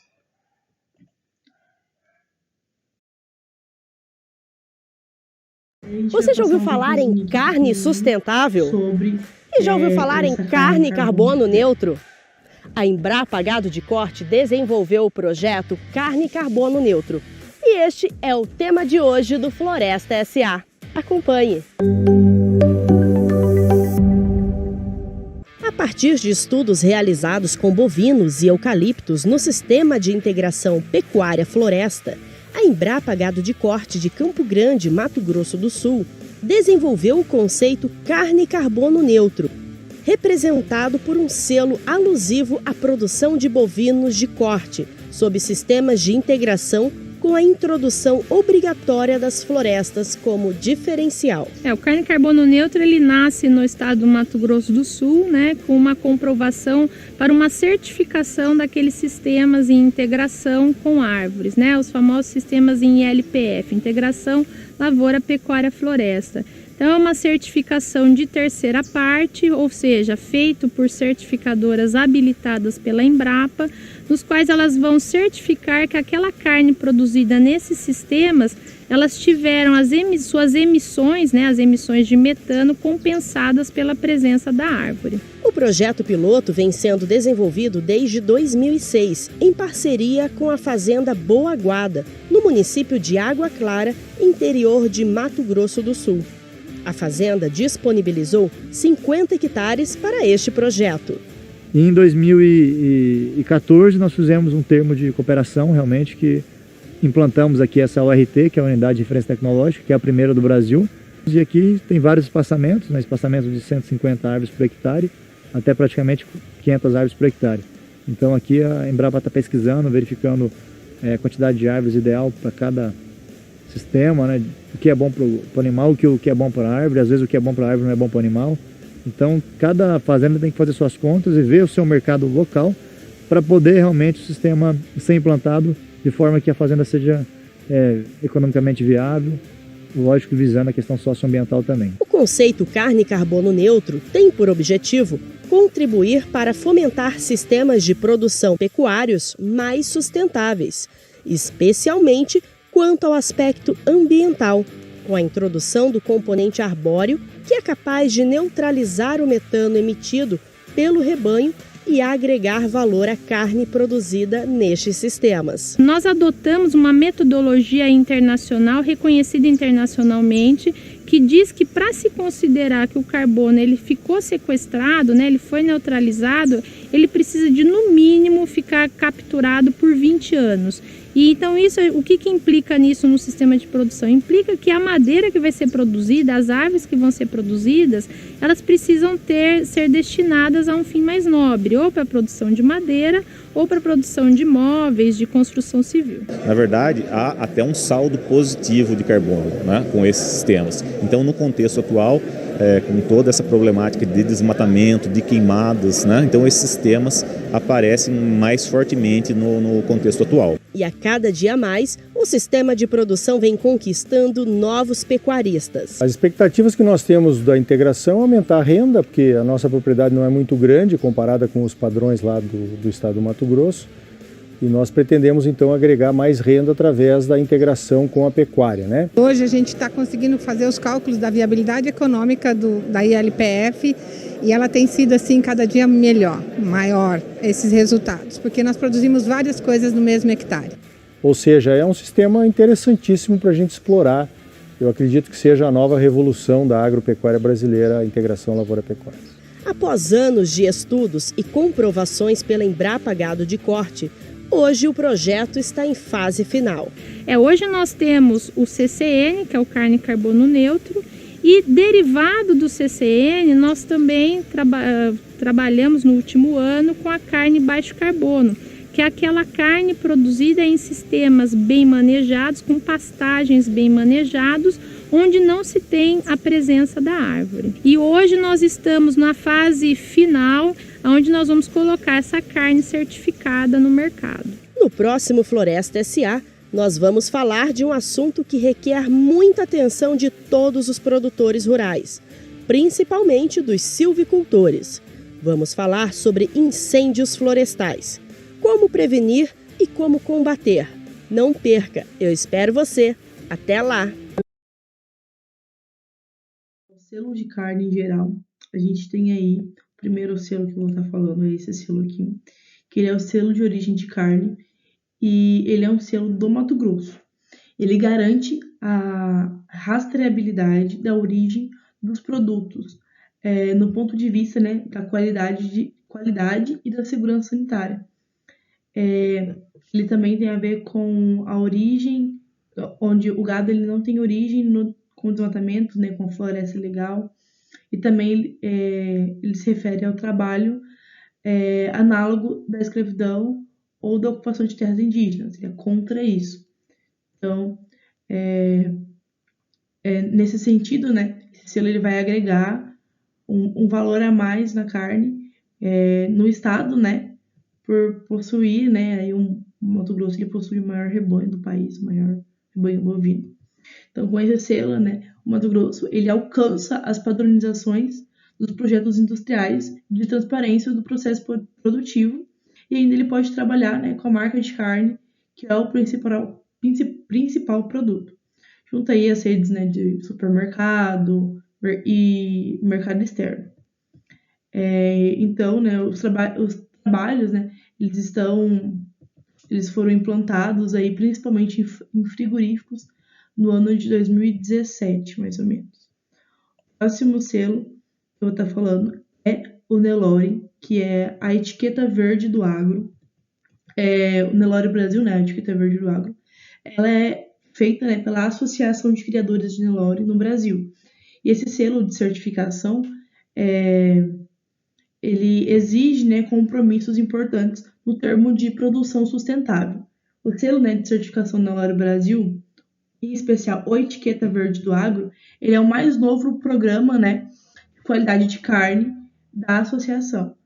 Ele conta, né, também com outros programas, como o Nelore Cultural e a Garantia de Origem Nelore.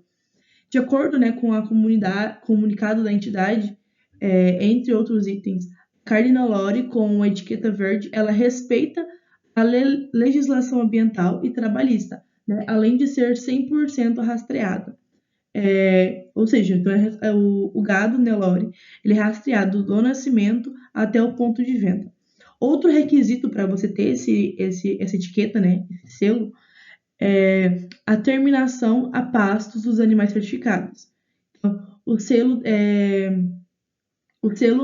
certificação Nelore Brasil, né, ele é garantido pelo protocolo Nelore, gerido pela Confederação de Agricultura e Pecuária do Brasil, e ele é configurado pelo Programa de Certificação Integrante do Sistema de Rastreabilidade Agritrace, conforme, né, aí as normas do MAPA, né, Ministério da Agricultura e Pecuária e Abastecimento. O próximo selo que eu vou estar falando é o selo Angus, da Associação Brasileira da Angus. Esse selo é o selo de carne Angus certificada, né? Ele é um programa de certificação que foi criado lá em 2003, né, pela Associação Brasileira Angus, e ele é inspirado no Certified Angus Beef, que é a mesma certificação, só que nos Estados Unidos. Ele é um projeto que foi idealizado, né, com o objetivo de valorizar o produtor rural e ofertar aí ao consumidor uma carne com garantia de qualidade. Os pré-requisitos, né, para que o animal seja certificado como Angus são claros, né? Tem que ter no mínimo 50% da genética Angus, tem que ser animais jovens com cobertura de gordura mínima mediana conforme a carcaça adequada. E esse selo, em 2015, ele começou a buscar o mercado europeu. E aí o programa de carne Angus ele passou a ser auditável regularmente pela Europa, né? Hoje, a empresa que faz a certificação tem mais de 120 anos no ramo, garantindo aí, né, uma credibilidade internacional muito maior pelo selo carne Angus brasileiro, que abre muitos braços aí, né, para a exportação do mercado.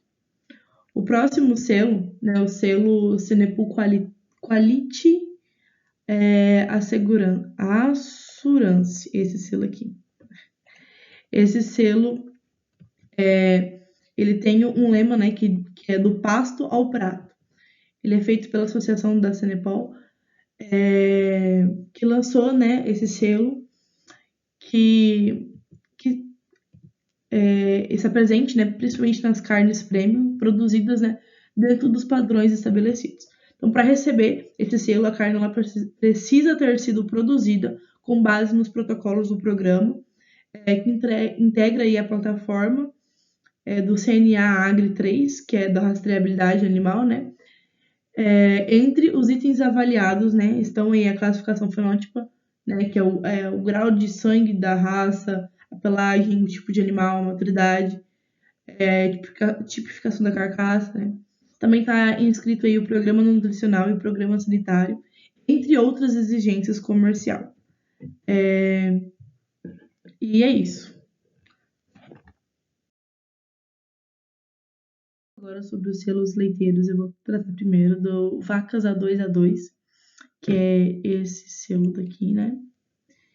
Esse selo, ele indica, né, que o leite ou derivado do leite, ele é proveniente apenas de vaca com genótipo A2A2, né? Por isso, né, essa composição aí, né, torna aí o leite mais fácil de digerir. Esse produto ele não é destinado a pessoas com intolerância à lactose, né, nem consumo de derivados, não se destina a crianças com alergia, nem nada do tipo. Esse programa ele é desenhado principalmente pela hashtag Beba Mais Leite e pela Genesis Group. Ele foi baseado em pesquisas desenvolvidas por universidades e instituições brasileiras e internacionais. As auditorias são feitas por essa Genesis Group, que é uma empresa, né, certificadora que nasceu nessa questão de levar mais informação ao meio rural, né, com o intuito aí de avaliar questões econômicas com aspectos sociais e ambientais. Ela foi a primeira certificadora credenciada pelo MAPA e pode atuar nesse serviço de controle, de identificação, controle dos rebanhos bovinos de rastreamento.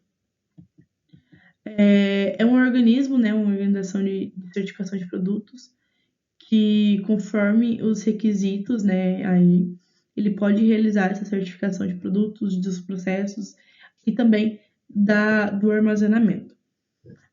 Os programas, né, de certificação da qualidade hashtag Beba Mais Leite, eles são independentes, né, e de adesão voluntária.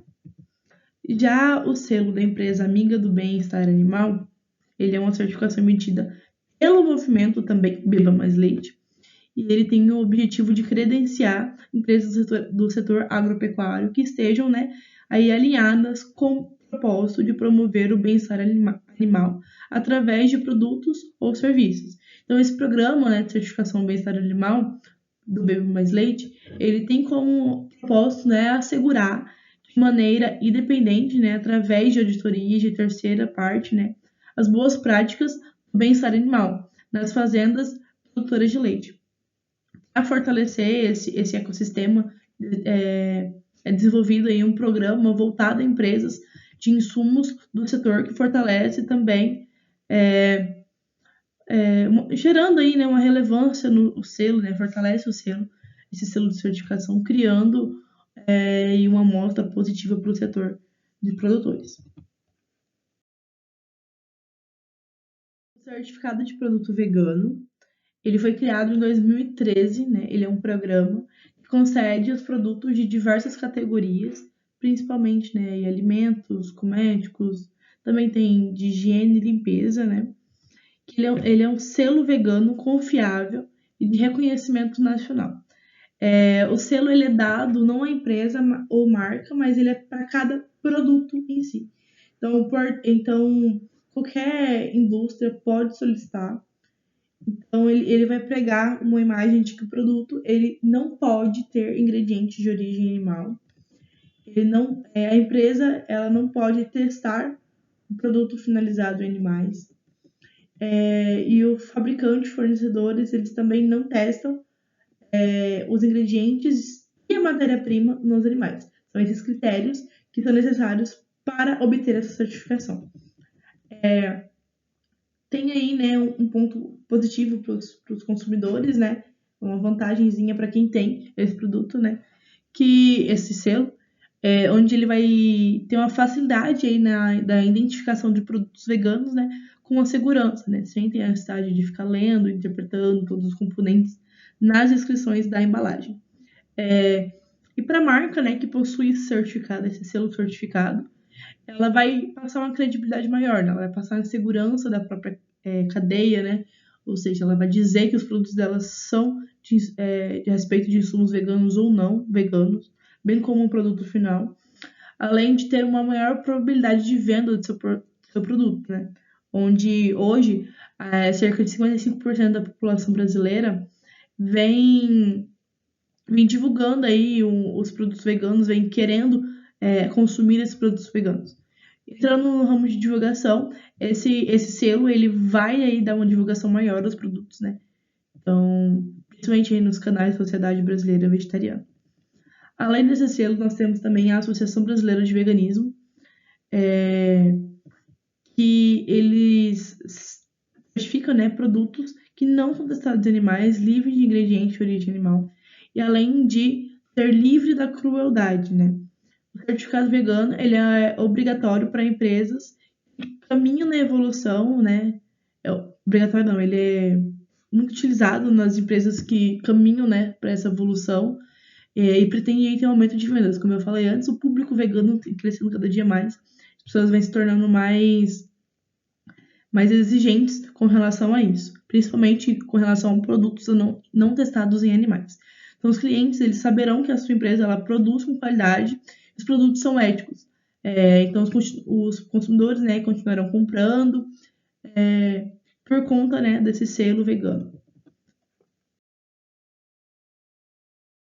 Ele é um programa desenvolvido lá em 2022 que segue critérios internacionais de certificação, né? Ele atua como um programa de melhoria contínua para implementar, né, e acompanhar as boas práticas da agricultura regenerativa. Então, ele avalia, né, a procedência ambiental e garante que os produtos eles são cultivados de forma sustentável.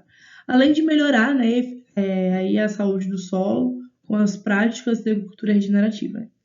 Então, o objetivo é aumentar a matéria orgânica do solo, a biodiversidade, sequestrar o carbono e melhorar o gerenciamento da água, garantindo aí, né, a saúde da terra e os cuidados com que nela vive. Temos o exemplo da Schaeffer, que é a primeira empresa do Brasil a receber a certificação Regeneragri. Ela é uma certificação que foi conquistada na Fazenda Três Lagoas, né?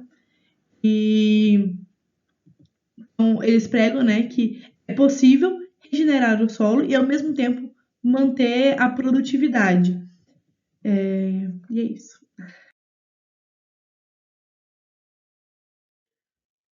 Nós resolvemos trazer aqui, então, a Amagem, que é um grupo próximo a nós, atuante aqui na nossa região, né?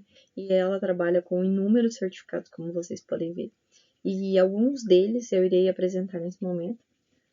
Eles têm como lema, né, no seu site, onde trata que esses documentos eles comprovam, obviamente, autenticam, né, a dedicação do grupo com respeito sempre à sustentabilidade e à gestão de boas práticas agrícolas, mantendo assim a conservação dos recursos naturais. Um deles é o selo Proterra Standard, né, que garante então que esse produto ele cumpre com os requisitos ambientais e sociais e principalmente de que ele não é geneticamente modificado. Esse selo ele certifica que a produção ela é feita de uma maneira sustentável, que respeita os direitos humanos, o controle de qualidade e que garante que esse grão não contém nenhum tipo de transgenia em toda a sua cadeia de produção, desde do seu cultivo, manuseio, transporte. Eles também são o primeiro grupo, né, do mundo a ser certificado pela RTS, que envolve principalmente os representantes da cadeia de valor da soja em uma escala global. A MAD também recebeu o selo de certificação da ABR, Algodão Brasileiro Responsável, e o licenciamento BCI, né, que é o Bitter Cotton Incentive. Esse programa ele tem como fundamento o desenvolvimento progressivo de boas práticas sociais, ambientais e econômicas das suas, né, unidades produtivas. Enquanto a licença do BCI, né, ele permite esse acesso a uma plataforma online, onde pode-se obter vários registros de compra, venda, algodão. Então, garante, assim, todo esse rastreio, né, dessa produção.